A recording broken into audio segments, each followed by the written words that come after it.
हो गए 5m/9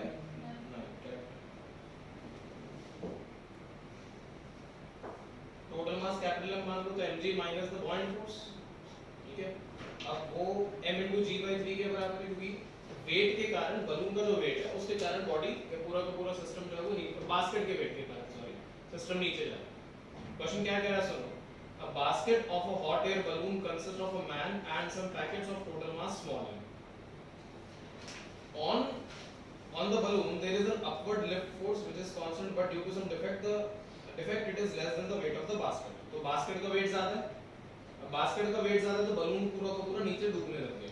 कितने एक्सेलरेशन से g/3, ठीक है।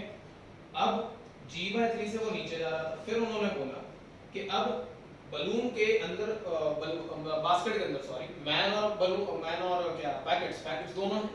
तो मैन ने क्या करा, पैकेट निकाल के फेंकना शुरू कर दिए, तो बास्केट का वेट कम हो जाएगा, बास्केट का वेट कम हो जाएगा तो बलून ऊपर राइज करना शुरू कर देगा, समझे। और तब उसने ऊपर राइज करने की g/2 की एक्सेलरेशन दी हुई, ठीक है। तो हम लोग क्या कर सकते हैं, इनिशियल केस में, इनिशियल कंडीशन में क्या हो रहा है, जब बलून सिंक हो रहा है नीचे तो वेट mg के कारण सिंक हो रहा है, तो बलून नीचे जा रहा है तो mg डोमिनेटिंग होगा minus the force applied by the balloon और the upward force of the balloon, ठीक है, is equal to what, m × g/3, ठीक है।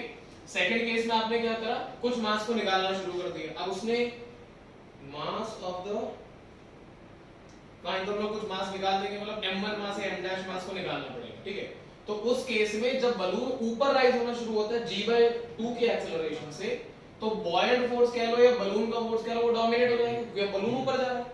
माइनस आपने किया क्या है, आपने m mass of the packets थे उसमें से m' मास निकाल के फेंक दिया, समझ गए, into gravity is equal to कितना, तो m × g/2, हाँ 2 सॉरी क्या, हाँ sorry m minus m' × g/2, समझ गए। दो इक्वेशन से वेरिएबल से सॉल्व कर पाओगे, हो जाएगा इससे सॉल्व, ठीक है। कर लो, तो आंसर आना चाहिए 5m1 का आंसर, m' का आंसर आना चाहिए 5m/9, ठीक है। सारे m एक जैसे कर लो, फिर इसको भी mg कर लो, टोटल स्मॉल m लेके चल लो, ठीक है। Okay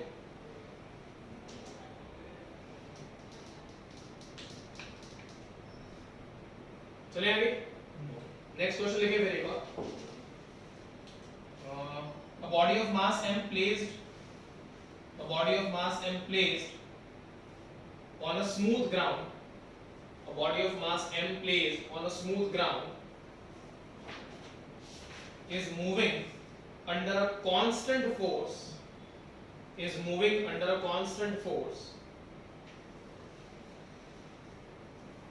for which theta varies as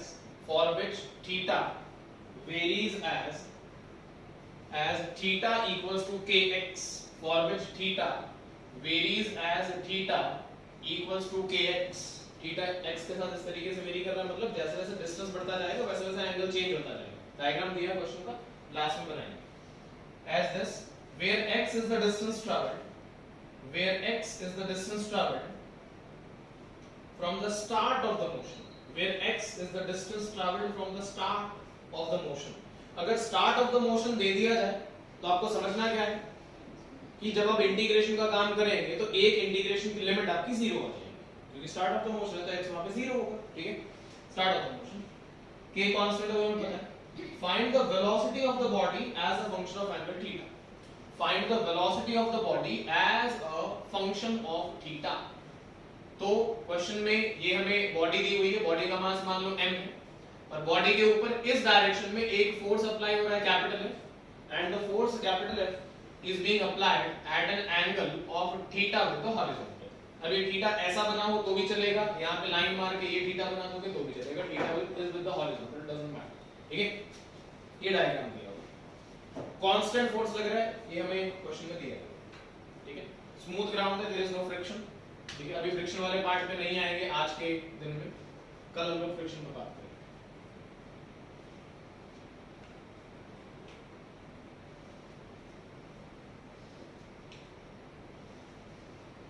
question को बेमतलब टफ मत बनाना, आसान क्वेश्चन।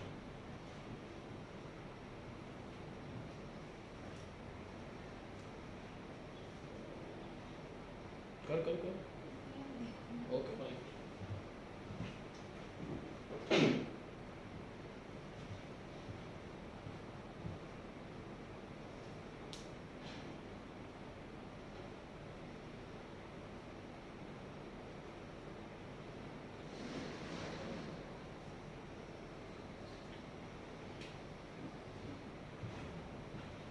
इस ब्लॉक को आगे ले जाने के लिए कौन रिस्पॉन्सिबल होगा?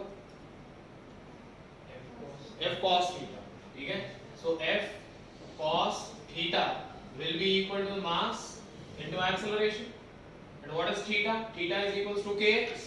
That means we can write f into cosine of kx is equal to mass m into acceleration as a function of x is what? v dv by dx। भाई आपको v चाहिए ना, ठीक है, तो ये बन जाएगा यहाँ से। अब यहाँ से मैं लिख रहा हूँ इसको v implies v into dv is equal to f तो कांस्टेंट है, तो f by m into cosine of kx into dx।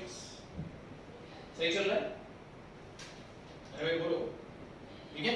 x का फंक्शन है ना cos आपका, तो x के रेस्पेक्ट में इंटीग्रेशन हो जाएगी और क्या, ठीक है।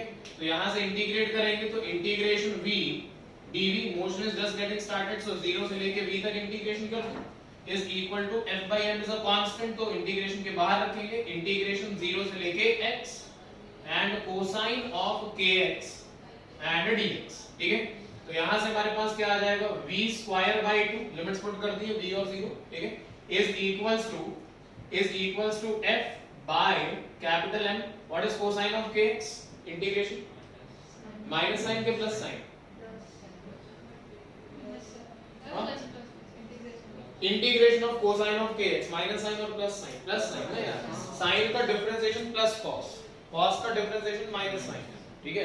तो हमारे पास यहाँ पे आएगा sine of kx divided by k, भाई x का कोफिशिएंट इज k ना, तो divide by k and integrating it from 0 to x, so we get v square by 2 is equals to f divided by m into या km into sine of kx and 0 will remain a 0, ठीक है, ये बन जाएगा हमारे पास। तो यहाँ से v square is equal to twice of f divided by k into m into sin of theta, kx को theta लिख रहा हूँ क्योंकि मेरे को v as a function of theta निकालने को बोला, ठीक है, आ रहा है समझ में?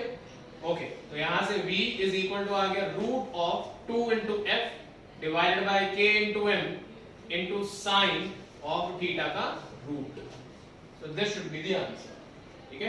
नहीं समझ में आया है या कम समझ में आया है, कुछ है ऐसी इशू तो मुझे बताइए। Got it? Okay, next question लिखेंगे। The figure shows a motor.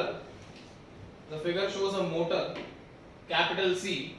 The figure shows a motor, capital C, mounted on. Figure shows a motor, capital C, mounted on a block A। हमने motor का नाम C डाला है, अब motor C mounted on block A, तो block A के ऊपर एक मोटर है, ठीक है, और मोटर का सर्कुलर जो शेप है, सामने वाला जो शेप है फ्रंट व्यू जो है वो नजर आ रहा है, ठीक है। उसके बाद उन्होंने बोला block A with combined mass small m, block A with combined mass small m and another block B of mass 2m, 2 small m। ये combined mass small m है, B का जो mass है वो 2 small m, twice of this and this। block B is attached to shaft of the motor, block B is attached to the shaft of the motor। shaft समझते हो क्या होता है? जैसे मोटर का फ्रंट व्यू है, मतलब ये सर्कुलर व्यू, ये मोटर का सर्कुलर व्यू, इसके अंदर यहाँ पे एक शाफ्ट होती है, ये जो मार्कर है ये शाफ्ट है, तो शाफ्ट गोल घूमती है। शाफ्ट शब्द जहाँ भी मतलब देखो या लिखा हुआ मैंने, इट इज ऑलवेज रोटेटिंग। अब उसके साथ यहाँ पे एक स्ट्रिंग अटैच्ड है, अब ये शाफ्ट घूमेगी, शाफ्ट घूमेगी तो, और ये रोप कनेक्टेड है बी के साथ, तो बी आगे पीछे कुछ ना कुछ होगा, ठीक है। खैर, तो उन्होंने बोला block B is attached to shaft of the motor with light string, ठीक है। At t equal to 0 the motor starts. At t equal to 0 the motor starts, and B means capital B, moves at acceleration a, and B moves at capital A. Motor wind कर रही है, wind मतलब winding, मतलब रोप को wind कर रही है, ठीक है। This gap is L. If the initial separation is L, if the initial separation is L, then find the time after which the two bodies will collide. Then find the time after which the two bodies will collide if the coefficient of friction between the blocks and the ground is mu. If the coefficient of friction between the blocks and the ground is mu. F is equal to mu into NR का concept लगेगा, उसके ऊपर कुछ नहीं जाएगा, ठीक है। मतलब हम फ्रिक्शन की बात कल करने वाले हैं, वैसे आपको क्वेश्चन आ गया है तो बोल रहा हूँ कि बेसिक फ्रिक्शन लगेगा, F is equal to mu into NR या mu into Mg, what? हाँ जी बेटा, हाँ क्वेश्चन ऐसा है, मैं रिपीट करता हूँ एक बार। हाँ, the motor C is mounted on a block A with combined mass small m, मतलब मोटर C का और ब्लॉक A का जो combined mass है वो small m है, मोटर के साथ एक रोप कनेक्टेड है, so and another block B of mass 2m. Block B is attached to the shaft of the motor, ठीक है, with a rope या फिर with a light inextensible string. The motor starts at t equal to 0 and the block B moves at acceleration a. Motor की shaft जब घूमेगी तो block B पास में आने लगेगा, पास में आने लगेगा तो B वाला जो है वो a एक्सेलरेशन से चल रहा है, क्योंकि रोप उसको खींच रही है। Moves at acceleration a. If the initial separation between the blocks is L, if the initial separation between the blocks is L, then find the time after which the two bodies will collide, and if the coefficient of friction is mu between the blocks and the ground. That is the question.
हो गया? नहीं? अच्छा एक चीज सोचो, इसमें कहानी पता है क्या है? जब ये शाफ्ट मोटर बी को खींचेगी और ग्राउंड पे फ्रिक्शन है, तो सिर्फ बी अकेला तो मूव करेगा नहीं। ये तो बोला ही नहीं कि मोटर और ए मिलके फिक्स्ड है एक ही जगह पे, they are not mounted. A के ब्लॉक ए के ऊपर the motor is mounted, that means if the motor will move, block A will move, या if A will move the motor will move. Got it और not? ठीक है। And obviously B तो move कर ही रहा है, उसमें तो कोई शक नहीं है। और बी के हमारे पास जो एक्सेलरेशन है वो शायद ए के बराबर थी, ठीक है। अच्छा, ब्लॉक ए और सी मिल के मास m है, तो अगर ये मूव करेंगे तो ये इधर मूव करेगा सिस्टम ए और सी का, ए प्लस सी का, और बी का सिस्टम इधर मूव करेगा, तो दोनों को ऐसे मूव करवाने वाली चीज रेस्पॉन्सिबल तो टेंशन है। नहीं आगे बात समझ भाई, ये चीज टेंशन टी है, ये चीज टेंशन टी है, tension T always acts from the away from the contact point.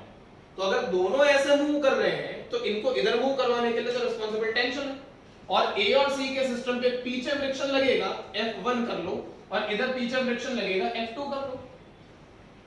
भाई ऐसे मूव करेंगे तो फ्रिक्शन पीछे लगेंगे। What it?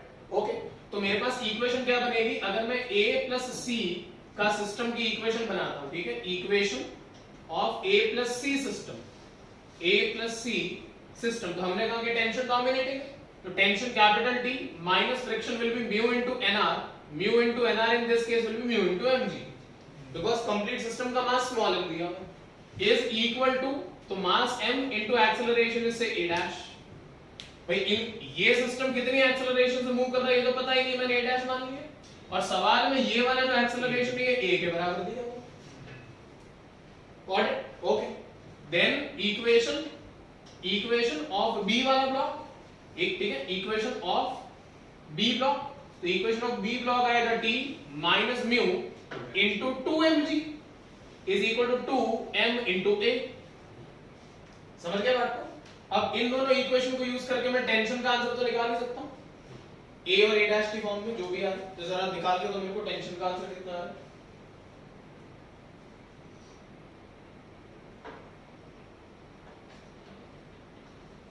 A और A डैश गड़बड़ हो जाएगी, यहां से टेंशन T निकाल लो ऐसे, 2 म्यू mg, रुक जाओ, प्लस ट्वाइस ऑफ ma, ये टेंशन T की वैल्यू उठा के यहां पुट कर लो ताकि A और A डैश में रिलेशन आ जाए।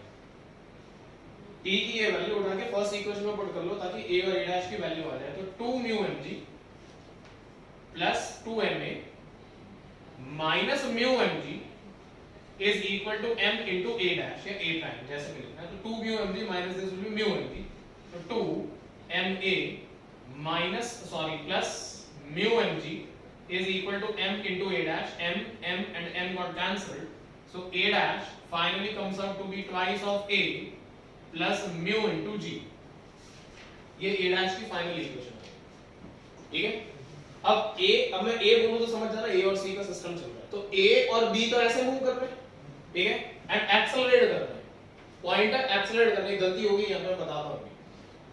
तो what is the relative acceleration of b with respect to a? It will be equal to a plus a dash, इसमें कोई प्रॉब्लम नहीं है, इसमें नहीं आनी चाहिए प्रॉब्लम। तो मेरे पास आंसर क्या बनेगा रिलेटिव एक्सेलरेशन का, relative a plus a dash, तो a तो एज इट इज लिख देते हैं, और a डैश का आंसर मेरे पास a की फॉर्म में ऑलरेडी है, तो plus twice of a plus mu into gravity. ठीक है, तो ये मेरे पास relative acceleration of b with respect to a is equals to thrice of a plus mu times of g। ये आ गया। Now if we have a constant accelerated system, then time का data आता है under root of 2s by a relative, under root of 2s by g, under root of 2s by a, s equal to ut plus r by t square, u equal to 0, तो t is under root of 2s by a, ये use हुए। r अरे time t equal to under root of twice of s upon a relative, ये use हुए। इसमें कई बार क्या होता है, एक ढंग का बच्चा जो अच्छा पढ़ चुका होगा डेटा, उसके दिमाग में इसके अलावा ये सब कुछ क्लिक हो जाता है, एंड लास्ट में ही goes for time is equal to relative distance upon relative speed. उसको रिलेटिव मोशन इमेजिन हो रहा है, लेकिन ये एक्सेलरेशन वाला क्वेश्चन है, तो आपको ये डेटा इमेजिन करना पड़ेगा। That's it, question is done. तो time t is equals to under root of twice of l divide by a relative is 3a upon mu g, sorry 3a plus mu g। Got it? That's it, ये answer है हमारा 2 upon 3a plus mu। चलिए लिख लीजिए। मैं आपको फिर कह रहा हूं, क्वेश्चन का पैटर्न जैसा आप क्लास में सॉल्व कर रहे हो, वो पैटर्न बहुत इंपॉर्टेंट है। ठीक है, दिमाग में बस पैटर्न को फिट बैठाते जाइए कि इस पैटर्न के क्वेश्चन में आपने क्या किया। पैटर्न मैच करेगा, क्वेश्चन मैच नहीं कर सकता, क्योंकि थोड़ा सा मैं लेके चलता हूं ऊपर। ठीक है, ओके, आगे देखो, लिखो एक और question. in the figure shown, a bead of mass m is free to slide on a string. A bead of mass m is free to slide on a string with some friction. Full stop. If rod of mass capital M, bracket में लिखें capital M greater than small m, bracket में लिखें capital M greater than small m, bracket close. If rod of mass capital M, if rod of mass capital M, bracket में लिखें capital M greater than small m, is released from rest at t equal to 0,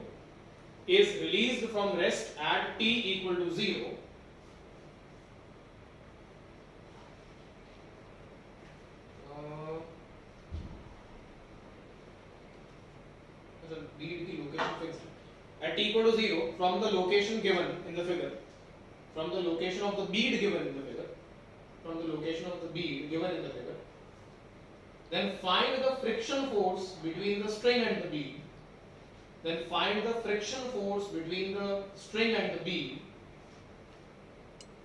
If after t seconds, friction force between the bead and the string, if after t seconds the bead reaches the opposite end of the rod, देखिए question क्या कह रहा है, थोड़ी सी language इसकी अटपटी सी है.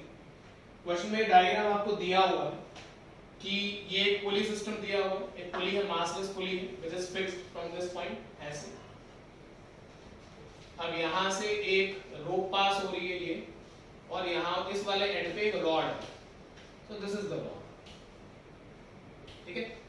And on the opposite side we have a rope like this, ठीक है. और इस रोप में इसके सामने, एग्जैक्ट सामने यहाँ पे एक बीड फिक्स्ड है. Got it? अब ये बीड और रोप के बीच में फ्रिक्शन है, तो जब स्लाइडिंग शुरू होती है तो ये बीड जब यहाँ इसके सामने वाले एंड पे पहुंच जाएगी, तो उतने टी टाइम में अगर पहुंच जाती है तो बीड के बीच में और रोप के बीच में फ्रिक्शन कितना, ये कुछ ऑब्वियसली बात है. Rope is also rod is also moving, ठीक है. बिकॉज़ रॉड का मास आपको दिया गया है capital M in the question, and bead का मास दिया गया है small m in the question, and it is given कि capital M is greater than small m. तो ये रॉड नीचे जाएगी तो ये बीड ऊपर जाएगी. तो जब बीड नीचे जाती हुई रॉड के सामने आ जाएगी टी टाइम के बाद, तो उस टाइम पे फ्रिक्शन कितना है रॉड के रोप और बीड के बीच. आप लोगों ने जीवन में ऐसा क्वेश्चन पक्का देखा होगा, ये गारंटेड है, लेकिन टकराव आ जाएगा. एक्सियल में भी है ऐसा क्वेश्चन.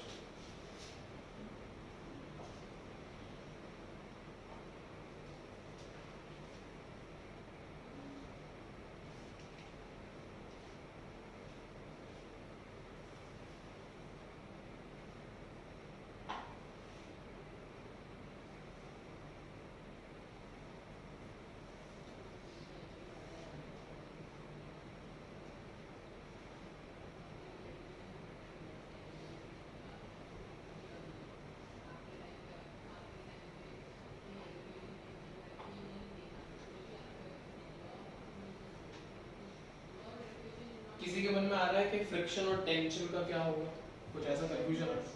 हाँ, वो कंफ्यूजन नहीं होगा. ओके, नो वन, सभी को सब कुछ ठीक लग रहा है. एफबीडी कैसे बनेगी इसमें? बीड का वेट स्मॉल mg नीचे लगेगा, ठीक है. यहाँ पे रॉड का वेट लगेगा कैपिटल mg नीचे, ठीक है. अब बीड और रोप के बीच में फ्रिक्शन है, और वो फ्रिक्शन ऑब्वियसली बात है ऊपर लगेगा, वरना तो बीड स्लाइड कर जाएगी. और अगर ये फ्रिक्शन रोप में लग रहा है तो this friction is equal to the tension. ये बात क्लियर होनी बहुत इंपॉर्टेंट है, क्योंकि जब आप यहाँ पे टेंशन का डेटा लिखेंगे तो यही टेंशन फ्रिक्शन का काम करेगा.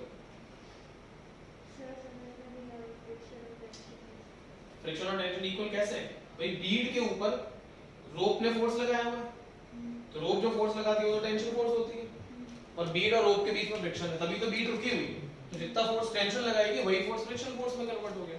तो friction is basically providing the tension, वो हम करते हैं ऐसे, friction is providing the necessary centripetal force, तो वैसे ही यहाँ पे friction is providing the necessary tension so that Beed can remain at rest on the rope. ठीक है, friction is providing the tension. अब बीड की और रॉड की फोर्स इक्वेशंस लिखिए एक्सेलरेशन की फॉर्म में।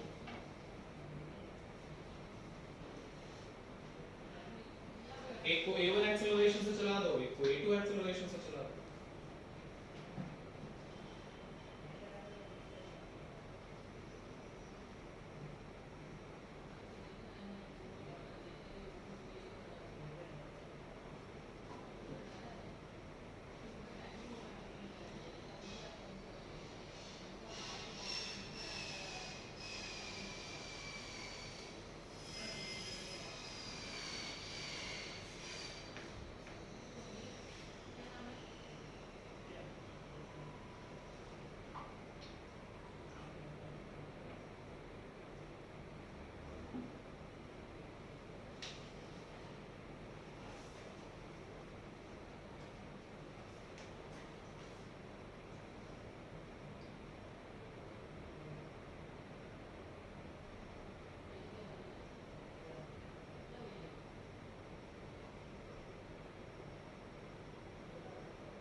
एक्सेलरेशन कितना आ रहा है दोनों के?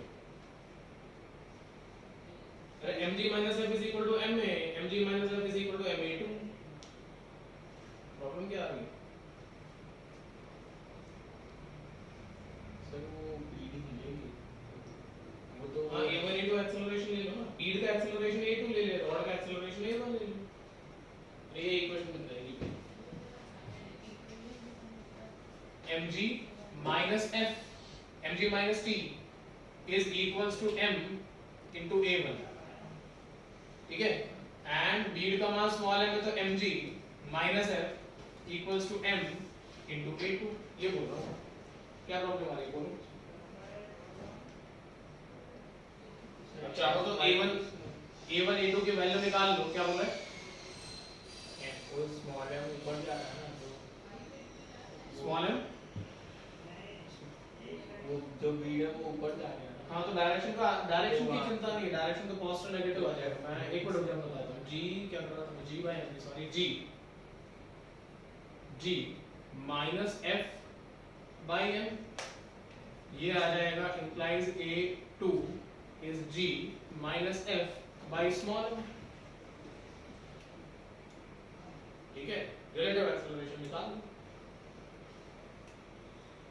तो एक के एस्पेक्ट में दूसरा, क्योंकि ये रॉड जब नीचे पहुंचेगी उतने हुए कितना टाइम, क्या बोला था उसने, टाइम t भी दिया, ठीक है, तो s is equal to 0 क्योंकि इनिशियल रिलेटिव वेलोसिटी 0, s से स्टार्ट हुआ मोशन, ठीक है, plus half into a relative into t square, ठीक है, और ये जो अच्छा रॉड की लेंथ हमें दी हुई है क्या, रॉड की लेंथ चल मान ली नहीं दी तो कोई बात, ठीक है, तो l डिस्टेंस कवर अप हुआ 0 plus half into a relative का मतलब g माइनस दिस, तो इसका मतलब हो गया a रिलेटिव, हमारे पास आ गया f common 1 by m minus 1 by capital M into t square, और उसने क्या पूछा था क्वेश्चन में हमसे, frictional force between this and this, तो twice of L by t square into capital M minus small into small m into capital M by capital M minus small m is equal to the friction. 2 into small m capital L m minus m into t square, ठीक है, मैं जो भी बन रहा है, ठीक है, क्योंकि न्यूमेरिकल वैल्यू तो दी हुई नहीं है, तो ऐसे करना पड़ेगा। ओके,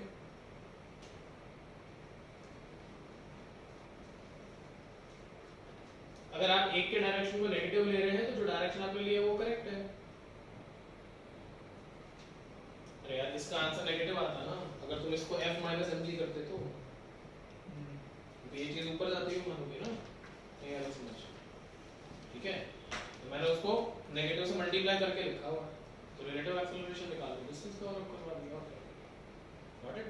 तो वहाँ पे a to the pass small m आ जाएगा। हां स्मॉल m ही है वो यार। देखो एक और,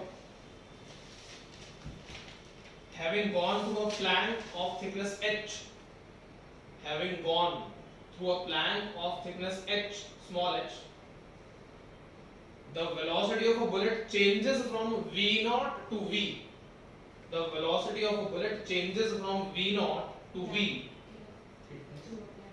having gone through a plank of thickness h, small h. The velocity of a bullet changes from v naught to v. Full stop. Find the time of motion of the bullet. Find the time of motion of bullet in the plank. In the plank. If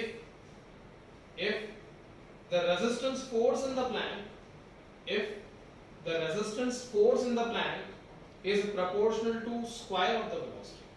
If the resistance force in the plank is proportional to square of the velocity. चलो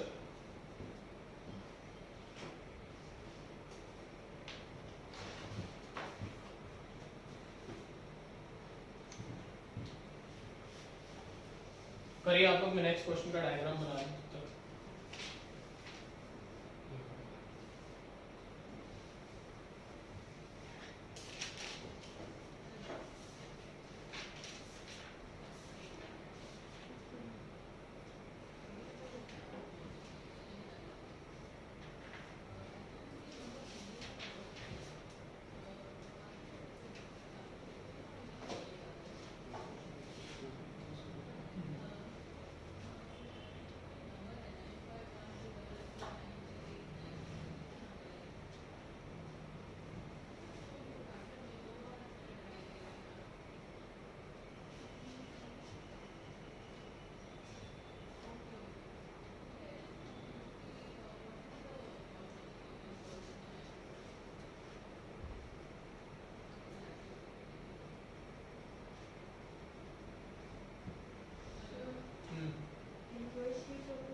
Directly proportional to square of the velocity.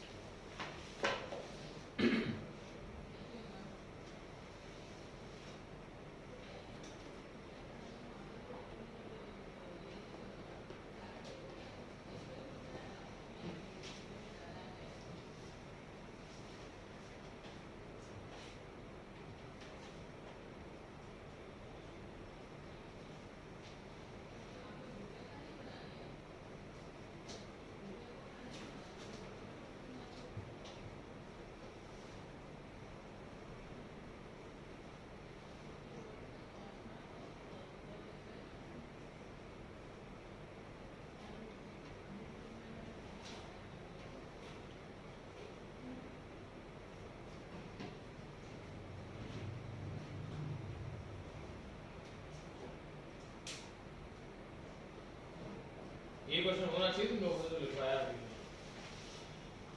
इस question में problem नहीं आनी चाहिए।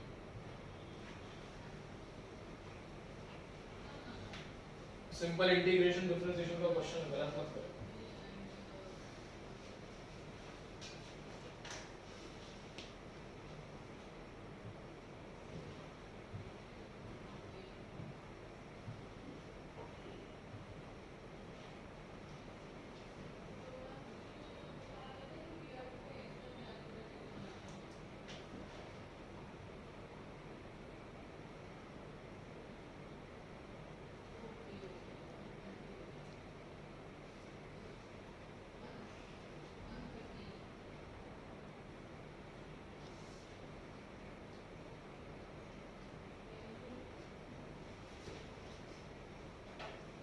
बुरी बात है भाई, नहीं हो रहा है तो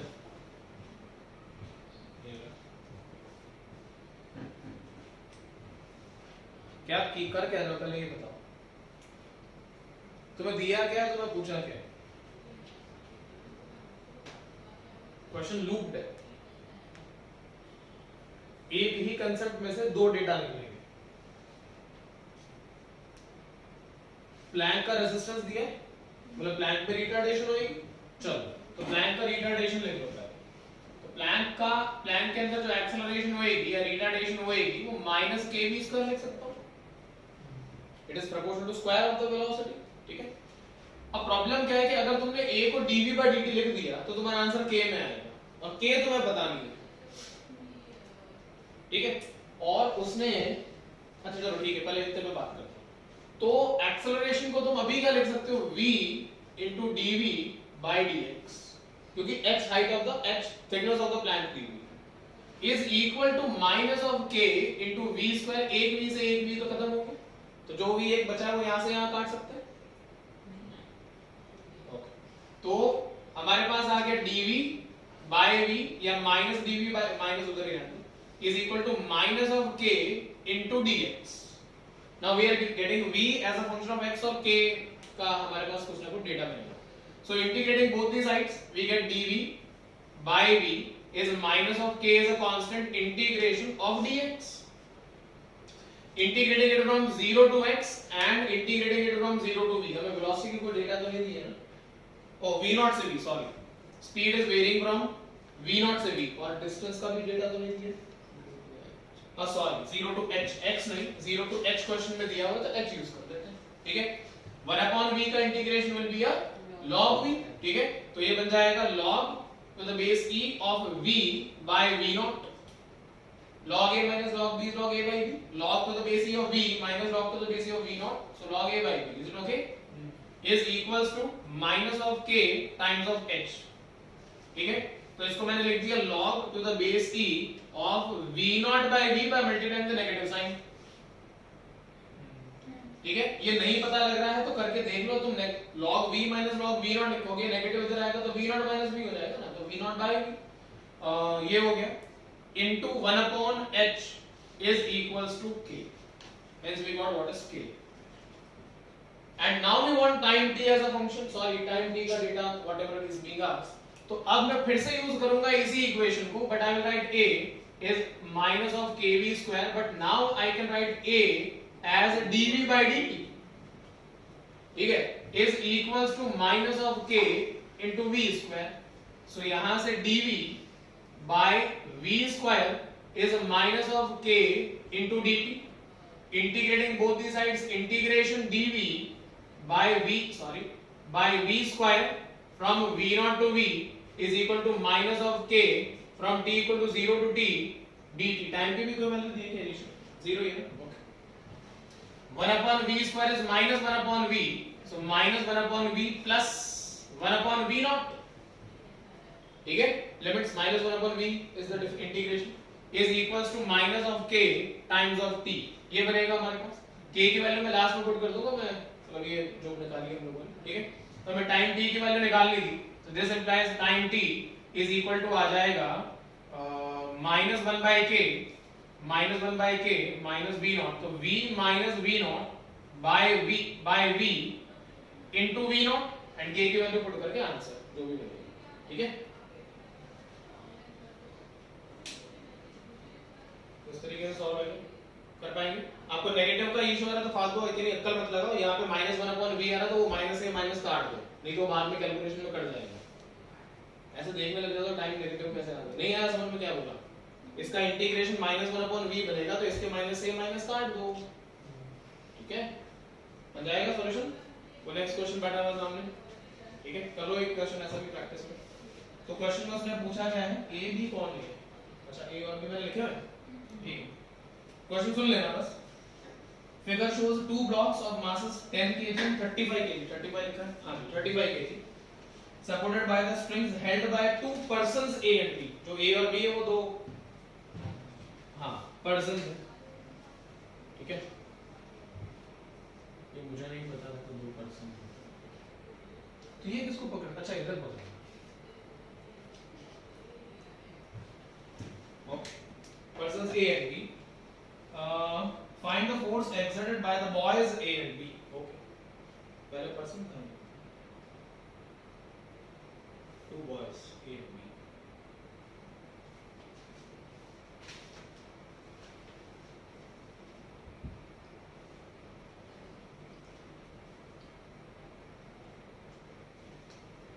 कर लो फटाफट. Tensions. Force applied by A and B. तो आपको इस वाले हिस्से में जो इस रोप में जो टेंशन है वो, क्योंकि ए वाले ने इसको पकड़ा हुआ, इस वाले हिस्से में और इस वाले हिस्से में जो टेंशन है वो, ये दो टेंशंस निकालो.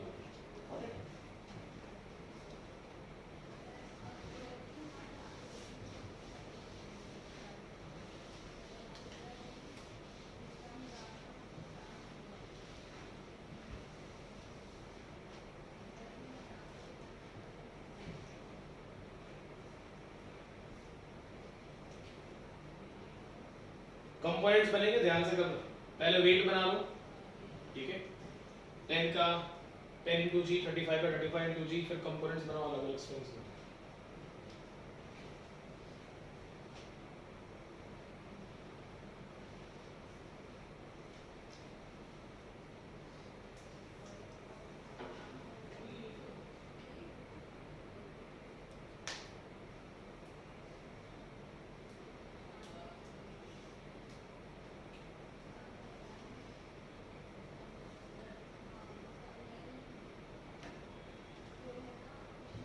FBD इस तरीके से बनेगी. FBD में गलती ना करें, एक बार देख लें. अगर FBD में इक्वेशन आता है, इशू आता है तो 10 kg वाले में मैंने इस वाले हिस्से में रोक के यहाँ पे टेंशन मैंने T1 मान ली, ठीक है. अब यहाँ पे हॉरिजॉन्टल एक लाइन ड्रॉ कर दीजिए. ये एंगल कितना होगा? 30 डिग्री का, क्योंकि यहाँ पे नीड करके 90 डिग्री बनेगा, ठीक है. एंड इस वाली रोप में मैंने ऐसे ये टेंशन मैंने T2 मान लिया, because we are calling this tension in this direction as TA, which we need to find. ठीक है. तो we need to find this tension. तो यहाँ पे और यहाँ पे अलग अलग मानने पड़ेंगे, क्योंकि रोप अलग है तो टेंशन अलग है, ठीक है. अब T2 ये आगे तो T2 के दो कंपोनेंट्स ऐसे बनेंगे, और T1 ये आगे तो T1 के दो कंपोनेंट्स ऐसे बनेंगे. कंपोनेंट्स तो हम लोग बाद में देख लेंगे, कोई बहुत बड़ी बात नहीं. इसके लिए अगर बात करूंगा, अच्छा साथ में यहाँ पे नीचे की डायरेक्शन में 10 into g का फोर्स और लगेगा. The weight of the block 10 kg है ना, हाँ, तो 10 into g का लगेगा. देन यहाँ पे बात करें तो नीचे की डायरेक्शन में हमारे पास 35 टाइम्स ऑफ g का फोर्स लगेगा, ठीक है. यहाँ पे टेंशन T2 माना हुआ है, तो ये टेंशन भी हमारा T2 होगा, ठीक है. और यहाँ पे T3 मानना पड़ेगा, और सॉरी TB मानना पड़ेगा, नॉट T3 सॉरी, क्योंकि इस वाले डायरेक्शन में भी आपको TB मिल जाएगा, ठीक है. अब ये जो एंगल्स है ये तो 45 डिग्री होंगे. This is 45 degree, and what will be this angle? If this is 37, 90, then this angle has to be 53 degree. ठीक है. अब कंपोनेंट से मैच कर दो. आगे आंसर T1 T2 का नहीं करो.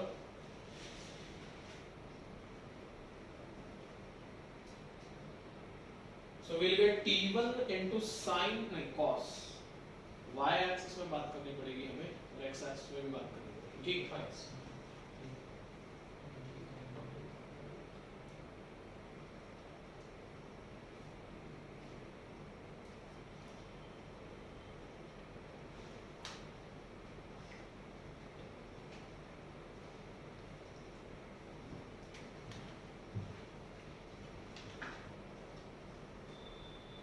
ये 10 kg वाला ब्लॉक है, और इस डायरेक्शन में ऐसे T1 का फोर्स लग रहा है हॉरिजॉन्टल के साथ. ये एंगल 30 डिग्री का है, so we get this force as T1 into cosine of 30 degree, and we get this force as T1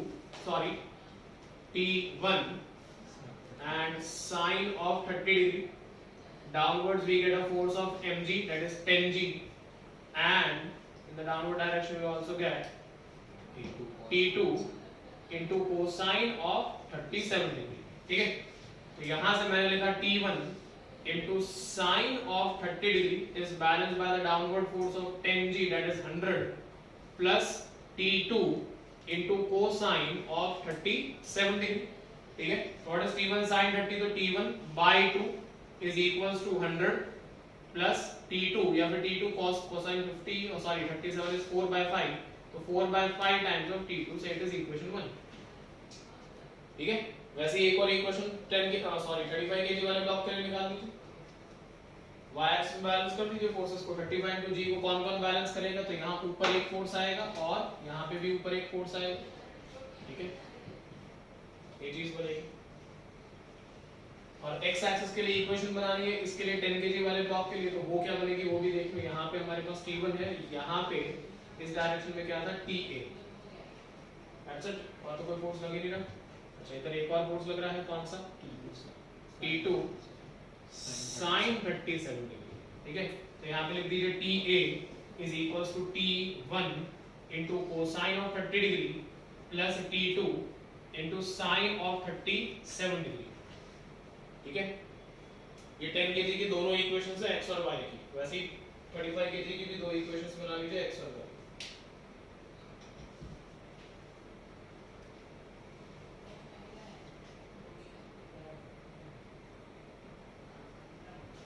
मैं सॉल्व कर दूं पूरा या पता लग रहा है, लग रहा है? ओके, तो आपके पास TA का आंसर आना चाहिए 150√2 न्यूटन्स एंड TB का आंसर आना चाहिए 250 न्यूटन्स। ये वैल्यूज बनने चाहिए।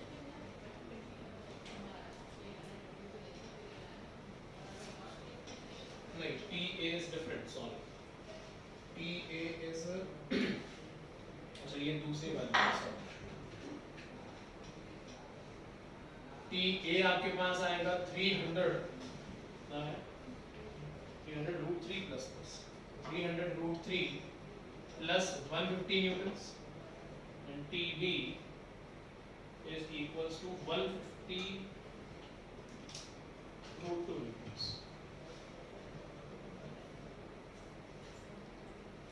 ठीक है, इस पैटर्न में मैं सिर्फ यही क्वेश्चन करवा रहा हूँ और कोई क्वेश्चन नहीं करवाऊंगा इस पैटर्न में।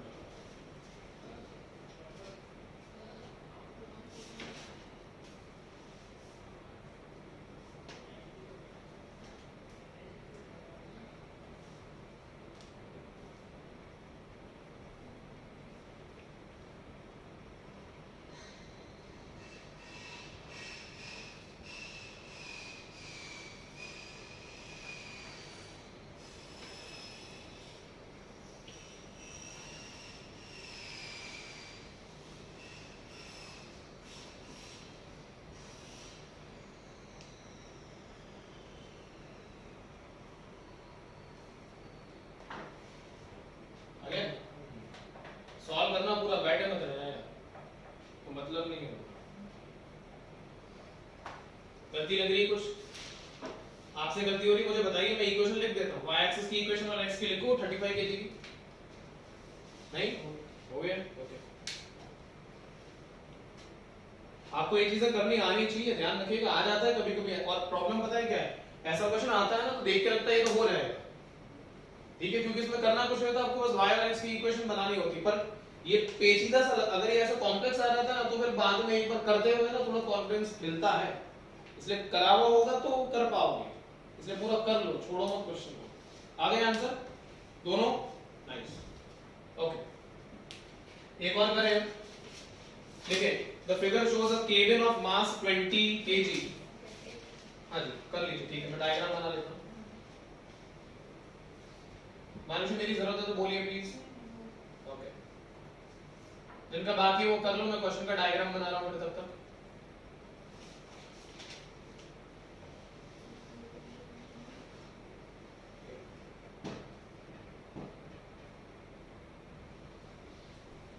ये क्वेश्चन तो सभी ने देखा होगा।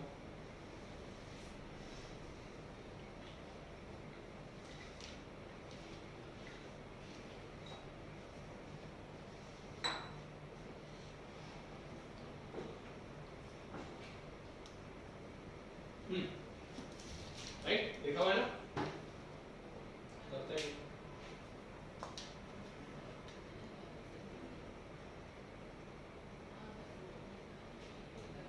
इस बार नीट में देयर आर चांसेस कि थोड़ा एचसीबी के क्वेश्चंस मैच हो जाए, देयर आर चांसेस।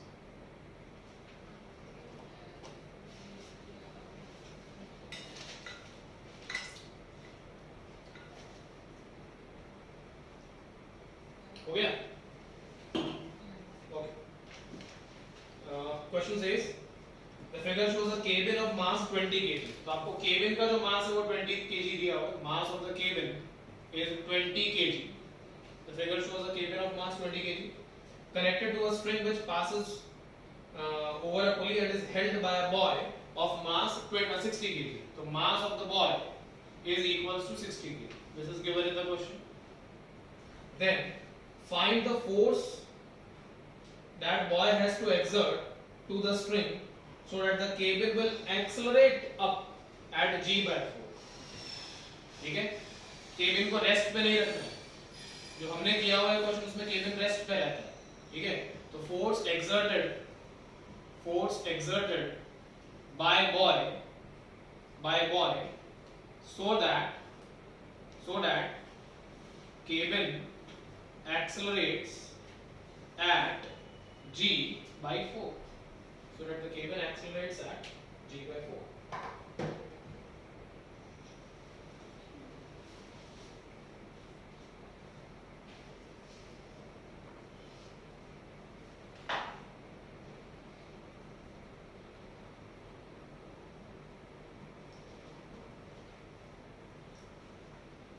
इस क्वेश्चन में आपको अगर क्लैरिटी है तो 30 सेकंड का क्वेश्चन है. 30 सेकंड्स दैट्स इट. उसके ऊपर का ये क्वेश्चन नहीं. दिस विल बेसिकली प्रूव कि हमने ठीक से पढ़ा है या मैंने आपको ठीक से पढ़ाया है नहीं.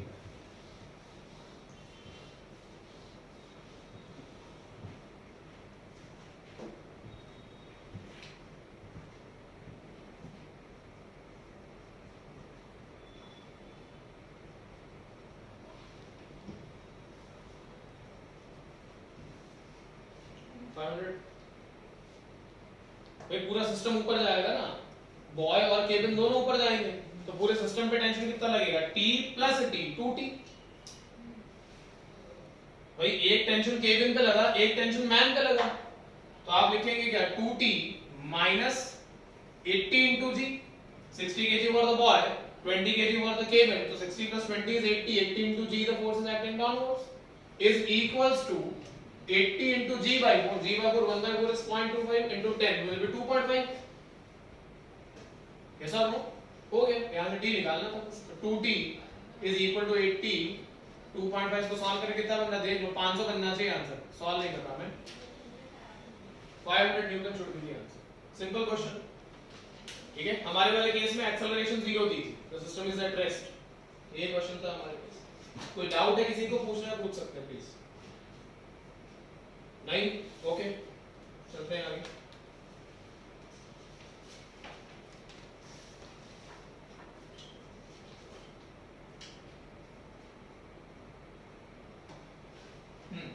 लिखो एक और.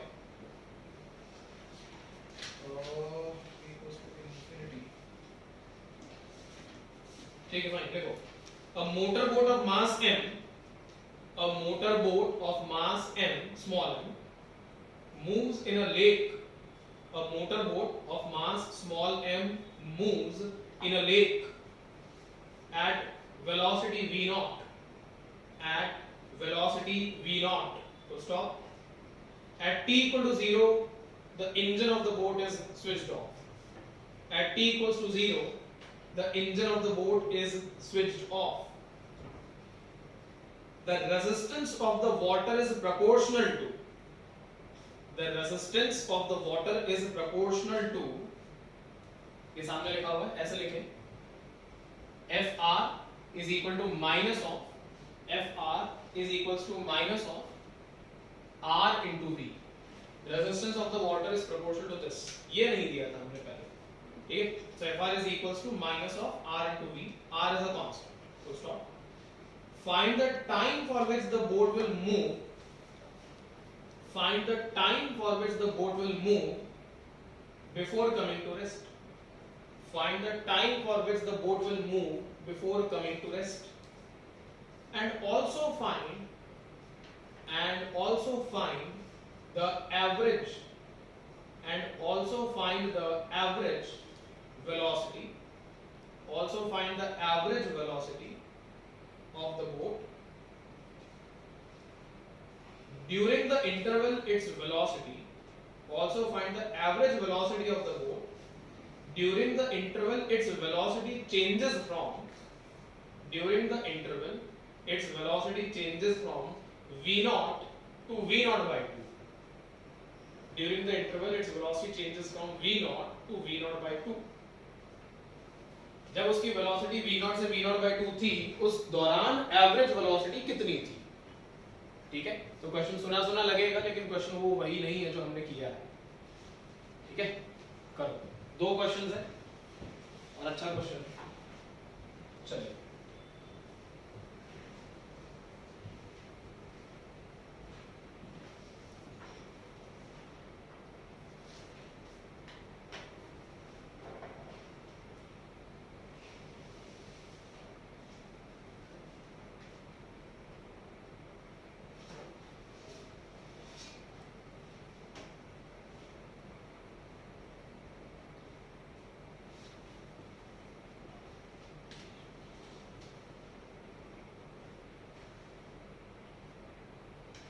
मुस्तफा नहीं आता आजकल, क्या हो गया?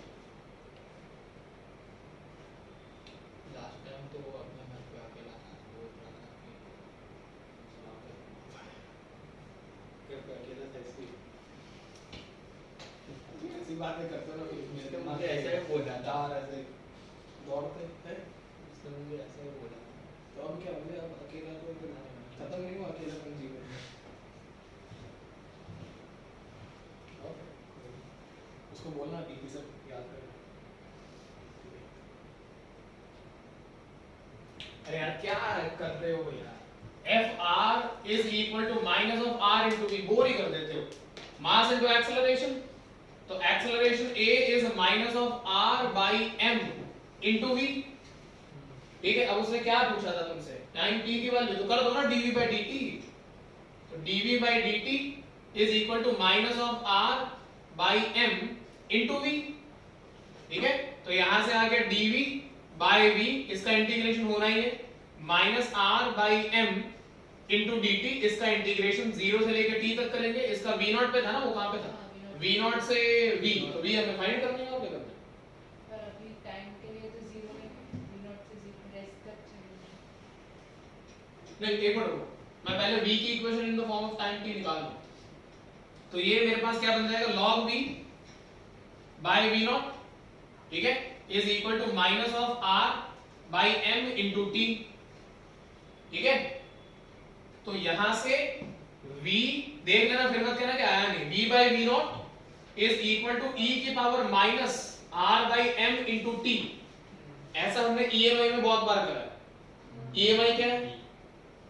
चलो, EMI क्या है? इलेक्ट्रोमैग्नेटिक. EMI क्या है? और ये वेव, EM वेव.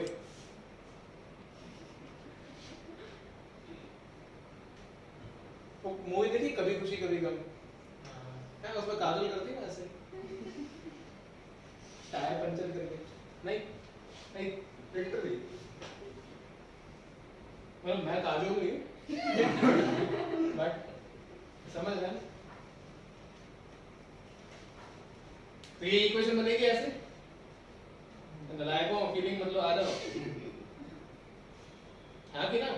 अब उसने बोला है कि v की वैल्यू 0 करनी है, रेस्ट पे लाना ना, तो t की वैल्यू कितनी करनी पड़ेगी?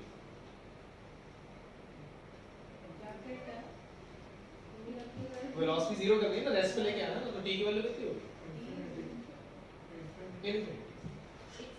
हाँ बोलो, यही आंसर है. अगर v की वैल्यू 0 पुट करोगे तो t की वैल्यू क्या बनेगी? ऐसा कुछ. ठीक है, t की वैल्यू इंफिनिटी पुट करेगी तो अब ये नेगेटिव में है, नीचे मतलब जाके पॉजिटिव हो जाएगा, तो something bye infinity is 0. What it? तो 0 into v0 will be 0, तो v is equal to 0, v is equal to 0. What it? so t. यार पानी में अगर किसी बोट को खुला छोड़ देते तो वो कभी ठहरती है क्या? फील ही लेके देख लो बैठ के, कभी खुशी कभी गम का तो फील ले लिया.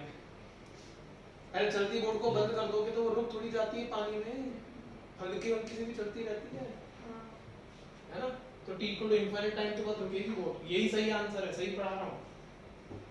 ठीक है, खा जा पूरे खा जा. 2 साल हो गए रोकते रोकते, मेरे भी हो गए.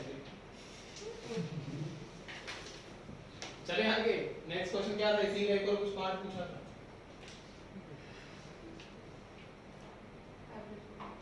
हाँ, एवरेज वेलोसिटी पूछी है, क्या करा जाए? एवरेज वेलोसिटी के लिए क्या करा जाए? याद करिए, ऐसा पढ़ा चुका हूं कि अगर आपको एवरेज वेलोसिटी निकालनी, पहली बात तो एवरेज वेलोसिटी का ऐसा सिंबल होता है, ठीक है, triangular brackets is equal to क्या होगा, integration v as a function of time dt 0 to t हो जाएगी एवरेज वैल्यू। और यार t1 से t2 व्हाटएवर, 0 to t जरूरी नहीं है, t1 से t2 हां divided by integration dt, is it correct? जल्दी बोलो। हां इट्स करेक्ट, ठीक है, लिमिट्स पुट कर लेंगे t1 से t2 जो भी होगी नीचे भी, ठीक है। अरे v dt है तो speed into time is distance ना, तो total distance upon total time is average velocity, ये यहां लिख लो यार, ठीक है। Now there is an issue, ओ रुक जाओ, v की इक्वेशन क्या है तुम्हारे पास, v नॉट e की power minus r by m into t, ठीक है। अब एट t equals to 0, t equal to 0 पे ना वेलोसिटी की क्या दी हुई है, v equal to v naught, तो ये तो हमें पता है कि t equals to 0 v की वैल्यू v naught है, एंड से at time t equals to t1, किसी moment of time t equal to t1 पे the velocity v is v naught by 2, then what is the value of t1? भाई v naught से लेके v naught by 2 के बीच में average velocity निकालनी, तो किस टाइम पे v naught by 2 थी वो तो पता होना चाहिए। t equal to 0 पे v naught थी, पर किस टाइम पे v naught by 2 थी? अरे यार इंटीग्रेशन करोगे तो t पता तो लगाओगे तब तो आंसर निकलेगा, पता लग रहा है क्या कह रहा है? तो यहां पे मेरे पास आएगा v की वैल्यू v naught by 2, ये वैसा ही है न्यूक्लियर वाला, n बराबर n naught into e की power minus t by tau, tau क्या है, rc के l by r, what is tau,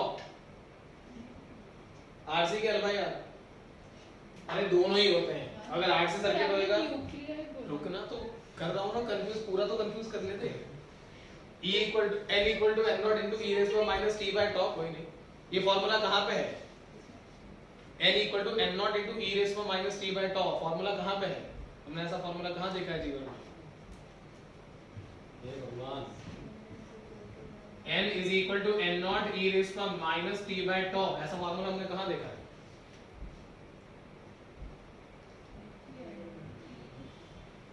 अच्छा tau क्या है, मीन लाइफ 1 by lambda, ठीक है, तो तुम लोगों ने ये फार्मूला देखा है, देखो e raised to minus lambda t,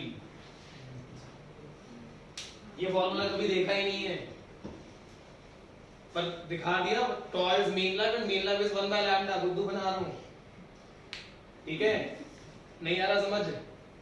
और tau बराबर rc किसमें होता है, r कौन है उसमें, रामलाल, c चंदूलाल है, रेजिस्टेंस एंड कैपेसिटर, तो उसमें इक्वेशन क्या होती है, चार्जिंग ऑफ कैपेसिटर की इक्वेशन क्या होती है, चार्जिंग ऑफ कैपेसिटर में चार्ज की इक्वेशन क्या होती है as a function of time t raise to power t by tau minus t by tau, ठीक है, कॉपी लिख कर अच्छा पानी की बात भाई अंदर रख दी, वापस गिरेगी, मेरा वो क्या बोलते हैं लेगेसी अभी तक मेंटेन, कोई ना कोई गिराता ही गिराता है, ओके वो बड़ी बड़ा तैयार है, खैर व्हाटएवर लीव इट। तो वापस आ रहा हूं पढ़ाई पे, तो मैं कह रहा था v naught by 2 यहां पुट कर दिया, is equals to v naught e to the power minus r by m into time is t1, ठीक है, तो v naught ने v naught को मार दिया, हमारे पास आ गया 2 equal to e to the power plus r by m into t1, तो नेगेटिव था ऊपर कर दिया, 2 को भी ऊपर कर दिया, ठीक है, तो यहां से मेरे पास आ गया log 2 is equal to r by m into t1, तो t1 आ गया मेरे पास m by r into log 2, समझ में आया? ये लिमिट चढ़ेगी यहाँ पे, और t1 ये t1 तो 0 हो जाएगा t2 की जगह पे, अरे फॉर्मूला लिखा है यहाँ, समझे? कर पाओगे इंटीग्रेशन? अब करो, जीवन से विश्वास ही उड़ गया तुम लोगों का वापस से एज यूजुअल। हाँ आंसर है v naught by log 2 into 1 minus e to the power minus log 2, that is v naught by 2 log 2। अच्छा v naught by 2 log 2, हाँ ये final answer, v naught by 2 log 2 is the final answer. Average velocity का आपका final answer बनेगा v naught upon twice of ln2, ये answer बनेगा।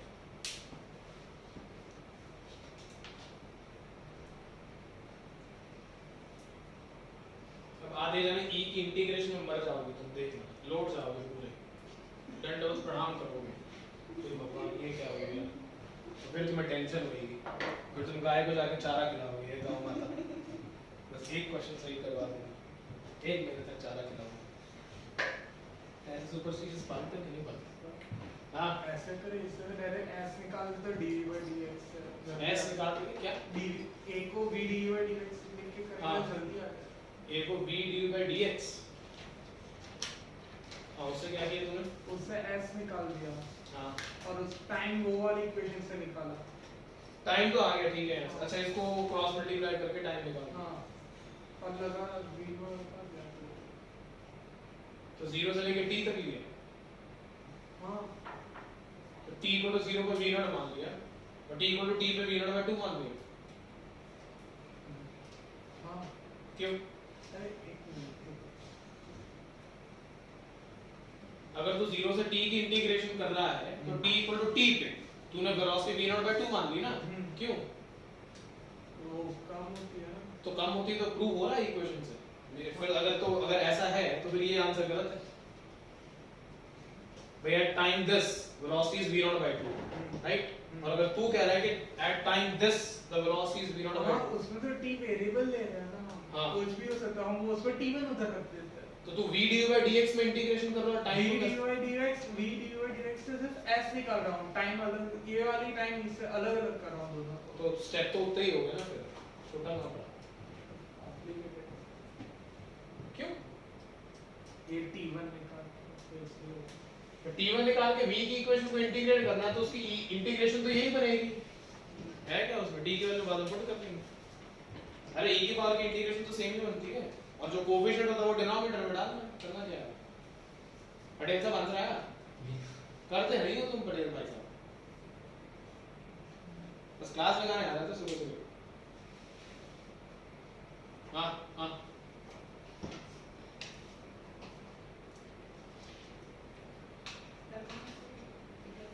हाँ जी, मुझे पता ही था। तो average velocity is equals to v, v की इक्वेशन हमारे पास है ये, तो मैं v naught को बाहर लिख रहा हूं, integration we have e to the power minus r by m into t into dt। यहाँ पे आप लिख दीजिए t की वैल्यू 0 से लेके टाइम t1 को हम लोग बाद में पुट कर लेंगे जो भी हो, ठीक है, डिवाइडेड बाय इंटीग्रेशन dt, तो dt का इंटीग्रेशन तो फिर t1 ही बन जाएगा बिकॉज़ t1 माइनस 0 बनेगा, dt का इंटीग्रेशन t बनेगा। अब average velocity is equals to v naught by t1, यहाँ पे हमारे पास आएगा e की power minus r by m into t divided by minus of r by m and from 0 to t1। सही करिए इंटीग्रेशन, फिर t का कोएफिशिएंट ही आता है डिनोमिनेटर में, तुमसे एक्सपोनेंशियल का इंटीग्रेशन नहीं हुआ, ठीक है, ओके। तो t1 और बाय t1 तो है, तो average velocity is equal to आ गया v naught by t1 into minus m by r, वो r बाय m का ऊपर ले गया m बाय r, ये ठीक है। और अब मेरे पास क्या बच गया ब्रैकेट में, तो e की power minus r by m into t1 minus e की पावर 0 इज 1, समथिंग की पावर 0 इज 1 नॉट 0। ऐसा होता है जीवन में, ऐसा लगता है, आज भी लगता है, ठीक है, होता है ना ऐसा कि आज भी लगता है काश तुम आ जाती, पता ही नहीं, ठीक है। तो यहां से इसको इस माइनस को उधर अंदर मल्टीप्लाई कर लो, ठीक है, ठीक है, तो v naught m by r into t1 into 1 minus e to the power minus r by m into t1। अब इस t1 की वैल्यू वहां पुट करो। अब e की पावर में जब ये log जाता है तो e और log खत्म हो जाता है और सिंपली वो स्ट्रक्चर बच जाता है, राइट, खत्म। और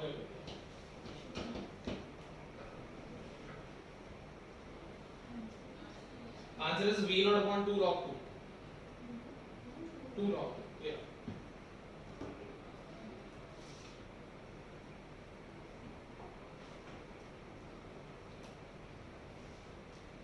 नहीं समझ में आ रहा है अभी भी तो t1 की जब आप वैल्यू पुट करेंगे, इधर देखें, मैं बोल के समझा दूंगा, आपको लगेगा पता।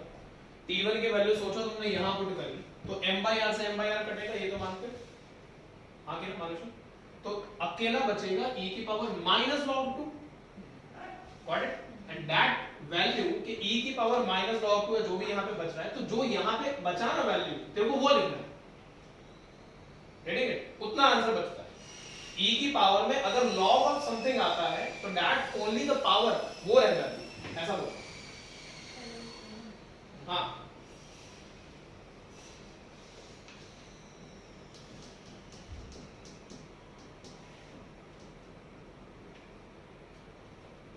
ओके, चलिए आगे लिखो एक बार प्लीज, इस क्वेश्चन को गलत मत करना, ये इस पैटर्न का क्वेश्चन आ सकता है, और घबराओ मत, इतना डिटेल में नहीं आएगा अगर आया तो, बट स्टिल थोड़ा पुश करने के लिए, अगर आया तो इस लेवल का क्वेश्चन तुम्हारे मेंस में जा सकता है, फिर भी अगर टफ पेपर आया तो किस्मत में, ठीक है। बाकी integration on this level will not go in need for sure, ठीक है, इस लेवल तक नहीं जाएगा, लेकिन हाँ ये जो पार्ट हमने किया है ये डेफिनेटली आ सकता है, ठीक है। लिखो एक बार, a box is filled with sand of mass small m, a box is filled with sand of mass m, when dropped in a pond,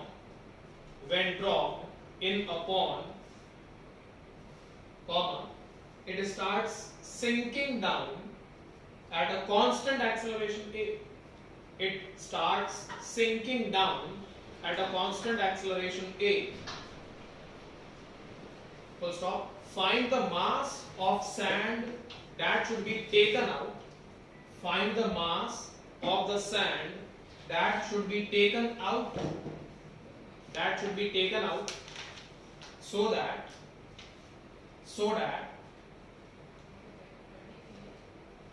the box will move up. So that the box will move up in the water with the same acceleration. So that the box will move up in the water with the same acceleration. Repeat करूं, कहां से? पूरा? Okay. A box filled with sand of mass m is dropped in a pond. It starts sinking down at an acceleration a. Find the mass of the sand that should be taken out so that the box moves up in the water with same acceleration.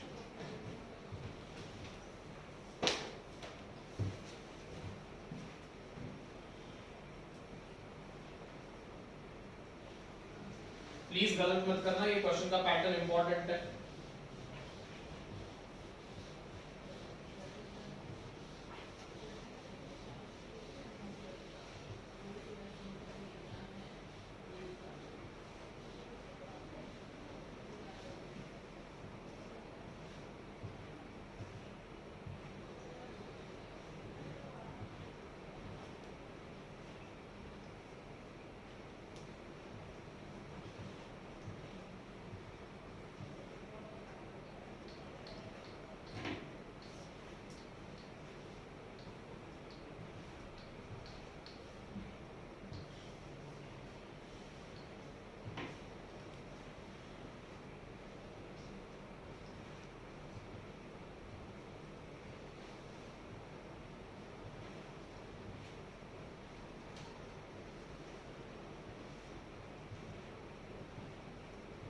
जल्दी करो, आज को time से छोड़नी class.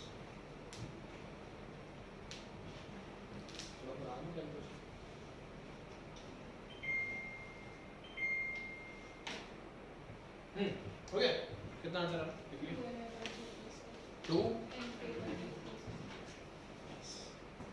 2 ma upon g plus, correct. पहले जो box है वो सिंक कर रहा है, डाउनवर्ड जा रहा है, तो अपने वेट की वजह से नीचे जाएगा, तो वेट इज mg या स्मॉल m दिया हुआ है, तो small mg minus the buoyant force of the water is equal to mass m into the acceleration a. ठीक है, ये बनेगा हमारे पास। फिर उन्होंने बोला कि हमने कुछ मास को रिमूव करा तो बॉइंट फोर्स ऊपर लगेगा और बॉक्स ऊपर जाएगा, ठीक है। तो बॉइंट फोर्स डोमिनेट करेगा, तो बॉइंट फोर्स माइनस आपने जितना मास रिमूव करा और जो बच गया, अब कितना बच गया, तो आपने स्मॉल m में से m डैश मास रिमूव कर दिया, ठीक है, into the gravity g is equal to इसी मास के ऊपर m minus m dash, same acceleration से ऊपर जा रहा है, ये भी दिया हुआ, ठीक है। तो ये दो इक्वेशंस बन रही है, ऐड करते हैं दोनों को, तो FB से FB कैंसिल हो गया, हमारे पास आएगा mg, ऐड कर रहे हैं तो mg minus mg will get cancelled out, and add कर रहे हैं तो minus into minus will be plus, तो m dash into g is equal to twice of ma plus ma minus m dash into a, right, कुछ गलती कर रहा हूं, ओके। और कुछ बचा क्या हमारे पास, ओके, तो हमसे क्या पूछा हुआ है m डैश, तो m डैश को इधर ले आते हैं, तो m डैश इधर आ गया, तो यहां बच गया into g plus a negative था तो is equals to twice of m into a, so m dash is equal to twice of m into a divided by g plus a is the answer, ठीक है, 2m upon this, that's it, हो गया। एक और लिखें,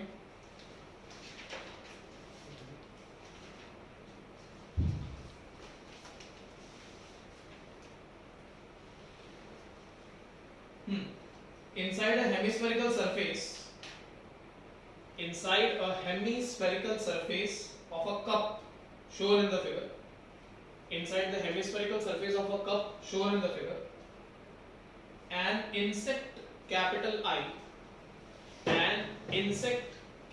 I crawls up, an insect capital I crawls up. If the friction coefficient is 1 by 3,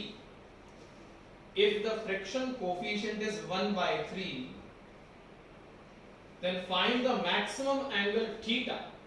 If the friction coefficient is 1 by 3, then find the maximum angle theta from the vertical up to which the insect can crawl, without slipping, up to which the insect can crawl up या ascend up without slipping, theta बताना है। Diagram ये है, simple सा, एक hemispherical bowl है या cup है, जो भी है, ऐसे, ठीक है, वर्टिकल के साथ यहां तक इंसेक्ट पहुंच पाता है और ये वाला जो एंगल है वो थीटा है, this is insect I, radius of the bowl is capital R in case it is 0, that's that.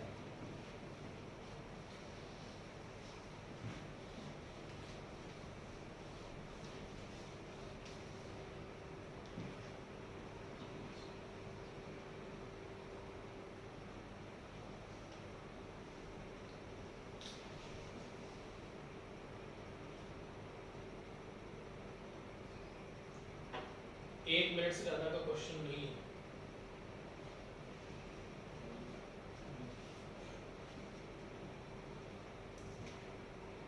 Insect का वेट mg नीचे लगेगा, इंसेक्ट के वेट के दो कंपोनेंट्स बनेंगे, एक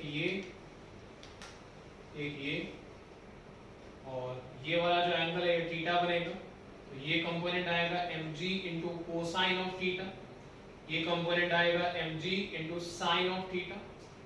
ऊपर की डायरेक्शन में यहाँ पे फ्रिक्शन आएगा क्योंकि इंसेक्ट उससे ज्यादा ऊपर जा नहीं सकता, ठीक है, और फ्रिक्शन अच्छा यहाँ पे ऊपर की डायरेक्शन में ये नॉर्मल रिएक्शन आएगा, ठीक है, तो इंसेक्ट का मोशन ऐसे तो हो नहीं रहा, ठीक है, इसका मतलब क्या हो गया कि the normal reaction is being balanced bye mg into cosine of theta and friction is nothing but mu into nr, so we have mu into mg into cosine of theta.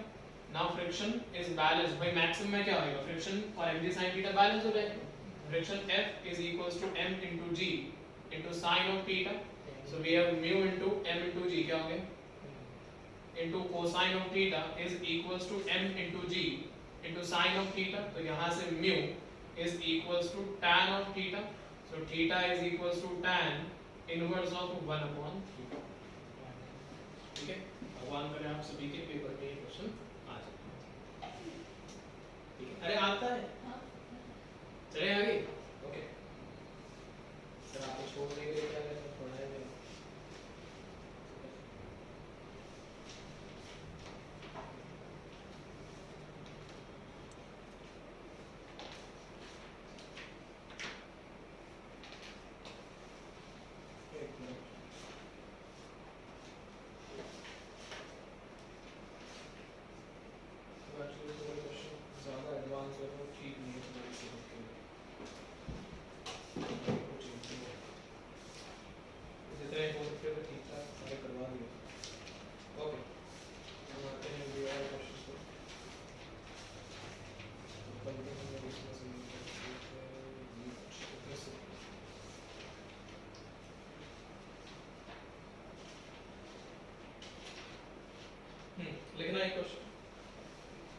blocks A and B of mass 2m and m, two blocks A and B of mass 2m and m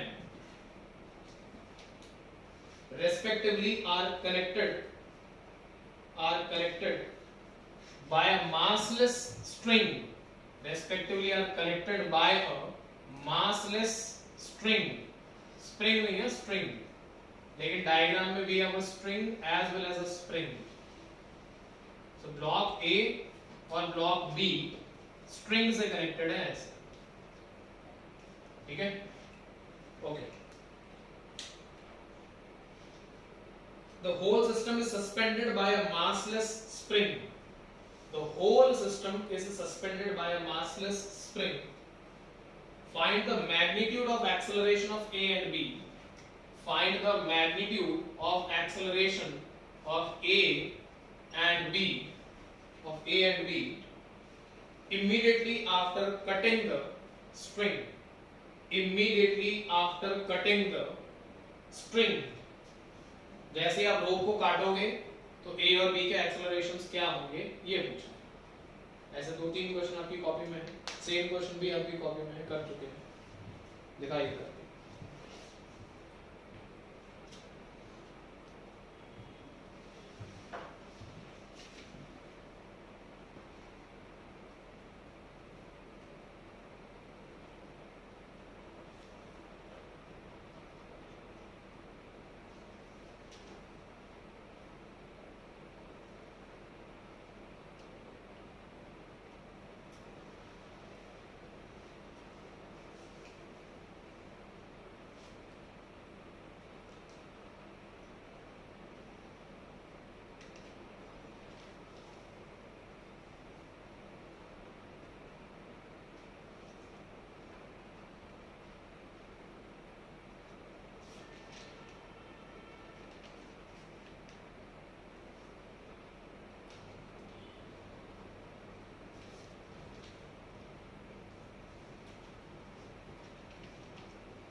B वाले block का मास m दिया गया है, ए वाले block का मास 2m दिया गया है, बी वाले का वेट mg नीचे लगेगा, ऊपर टेंशन T ऐसे लगेगा.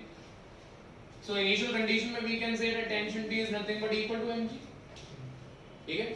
अब जब आप जैसे ही रोप को कट करेंगे तो b तो नीचे चल जाएगा, टेंशन T b के लिए खत्म हो जाएगा. ठीक है. तो इसका मतलब acceleration of block b is confirmed g.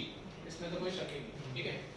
Now there is a problem कि आपने जैसे ही रोप को कट करा तो ब्लॉक ए पे नीचे टेंशन टी लग रहा था, साथ में ब्लॉक ए का एक्सेलरेशन तो वेट तो नीचे लग ही रहा था, तो कोई शक नहीं, और उसको स्प्रिंग बैलेंस कर रहा था.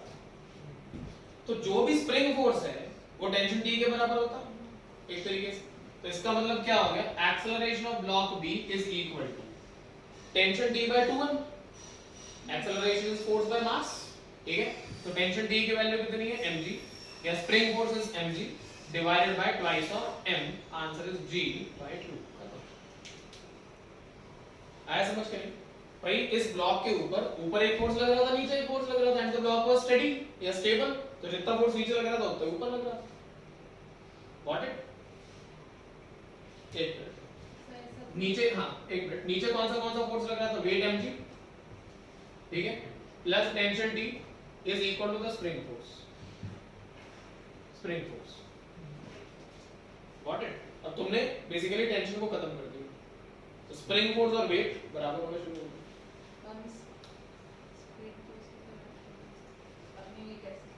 कुछ नहीं, स्प्रिंग ऊपर पुल करेगी ना, तो 3mg लगेगा. 3mg को लगेगा, ये तो कट चुका है. बिफोर केस हम ऐसे करते थे ना कि नीचे mg तो ऊपर mg. हां, तो उस टाइम पे आप पूरे सिस्टम की इक्वेशन लिख रहे हैं ना. हम अगर तो 3mg बोल रही है तो हम पूरे सिस्टम की इक्वेशन लिख रहे हैं. ठीक है. I am not talking about the system. मैंने दो इंडिविजुअल एफबीटी बना दी. आपने जो mg लिखा है उसको नेट ऐसे लिख सकते ना, 3mg ऊपर और उसका 2mg नीचे. हां ओके. वो वैसे ही. अच्छा ठीक है, ठीक है. पूरे सिस्टम का लेंगे ना पर. अगर आप पूरे सिस्टम को लोगे तो 3mg बोलोगे ना. ठीक है. मैं सिर्फ ए वाले ब्लॉक को लेके चल रहा हूं. वैसे नहीं, आप जब आप पहले लोगे विदाउट कटिंग तो a कंसीडर करते हैं ना कि स्प्रिंग ए पे 3 mg ऊपर लगेगा ऊपर लगेगा ओके फाइन, क्योंकि टेंशन से टेंशन आप कट कर रहे हैं तो 2 mg and mg are acting downwards, so the spring force initially upwards acting as 3 mg। हां फाइन, कट करने के बाद भी रहेगा ऊपर तो हां ठीक है, ऊपर का रहेगा बट नीचे का जो खत्म हो जाएगा, करेक्ट तो है। नीचे it will only B 2g 2G, 2mg हाँ, 2mg, fine. ऊपर 3mg दैट बिकम्स mg, ठीक by है, 2m अच्छा ठीक है, ठीक है, करेक्ट मैंने करेक्ट एक्सप्लेनेशन है, करेक्ट आंसर है, कोई इशू नहीं।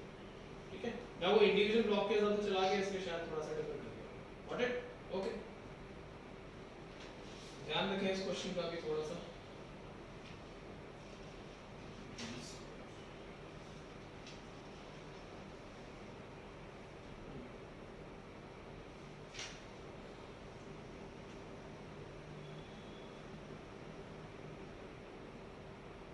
देखो, the acceleration इनमें लैंग्वेज क्या है क्वेश्चन दिया है, acceleration should the box of the figure descend। अच्छा, the acceleration with which the box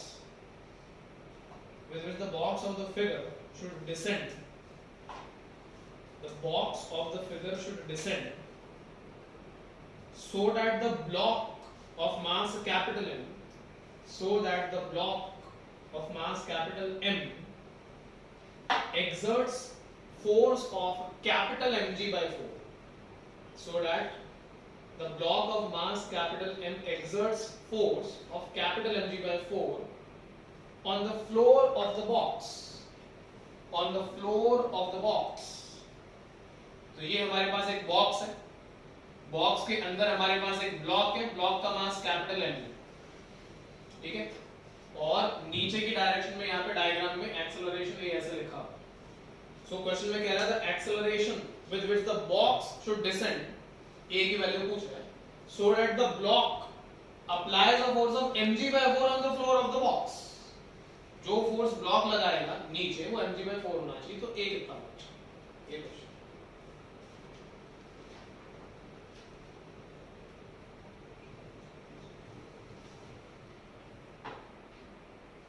answer है यार।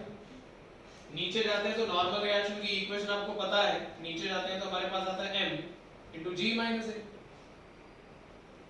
तो लेफ्ट वाले कांसेप्ट में g minus a, तो उसने बोला हुआ है कि नॉर्मल रिएक्शन का जो वैल्यू है भाई नीचे mg by 4 लगेगा तो नॉर्मल रिएक्शन mg by 4 होगा। तो यहाँ पे नॉर्मल रिएक्शन की वैल्यू लिख दीजिए, m into g by 4 is equal to m into g minus m into a। ठीक है, ma को उधर ले आइए, इसको उधर भेज दीजिए, a is equals to 3 into g by 4, answer. ठीक है, नहीं है कंफ्यूजिंग, ध्यान रखिए, बहुत आसान से क्वेश्चन आते हैं। लॉज ऑफ मोशन में क्वेश्चन हमेशा आसान आता है, बेसिक कांसेप्ट अगर आपको पता है आंसर निकल जाएगा। एफबीडी बना लीजिए, नीचे यहाँ पे जो फोर्स लग रहा है वही नॉर्मल रिएक्शन के बराबर होगा, और नीचे जाते हुए सूडो फोर्स का कांसेप्ट लगा दीजिए चाहे तो। ठीक है, इस तरीके से कर लीजिए, सूडो फोर्स ऊपर लगेगा m तो normal reaction plus m is equals to mg। Got it? तो नॉर्मल m पे उधर जाएगा तो g माइनस m जाएगा। Got it? ठीक है फाइन, आज इतना ही रखते हैं, कल मिलते हैं बस। कल है क्लास, सवाल से या साथ में हां मॉर्निंग।